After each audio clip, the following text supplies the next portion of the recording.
சட்டங்கள் இன்றைக்கி வந்து நம்ம நினைக்கலாம், இன்றைக்கி அம்பேத்கர் வந்துட்டார், அயோத்திதாச பண்டிதர் இருக்கார், ரெட்டமலை சீனிவாசன் இருக்கார், இல்லை எம்சி ராஜா இருக்கார், இல்லை ஜோதிபா பூலே இருக்கார், இவங்கெல்லாம் இருக்காங்க. இவங்கெல்லாம் இருக்கிறதுக்கு காரணம் யாருன்னு நல்லா யோசிச்சு பாருங்கள். இன்றைக்கி இந்த சமூக புரட்சியாளர்கள் வந்து உருவாக காரணமே ஒரு வகையில் ஆங்கிலேயர் தான். நீங்கள் யோசிச்சு பாருங்களேன். இன்றைக்கி வந்து ரெட்டமலை சீனிவாசன் பேசியிருக்கலாம், அயோத்திதாச பண்டிதர் பேசியிருக்கலாம், இல்லை அம்பேத்கர் பேசியிருக்கலாம், இங்கே நம்ம இடத்துல தந்தை பெரியார் பேசியிருக்கலாம். இவங்கெல்லாம் இருக்க காரணம் நீங்கள் யோசிச்சு பாருங்கள்.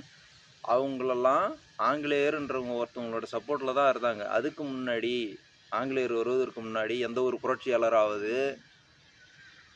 அனைத்து சமூக மக்களுக்கும் கல்வி வேணும், அனைத்து சமூக மக்களும் கல்வி வந்து ஆங்கிலேயரோட விடுதலையோட சமூக விடுதலை தான் முக்கியம்னு பேசணுங்கன்னு யாருமே எடுத்தே பார்க்க முடியாது.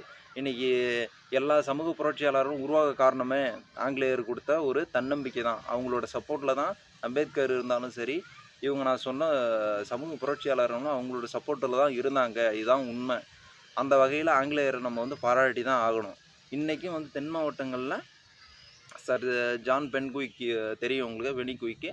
அவருடைய பொங்கலை கொண்டாடுற அளவுக்கு ஒரு நன்றியுள்ள விசுவாசமுள்ள மக்களாக இருக்கிறதுக்கு காரணம் அவர் வந்து தன்னுடைய சொத்தை விற்று வந்து முல்லை பெரியாறு அணையை கட்டினாருன்றது வரலாறு.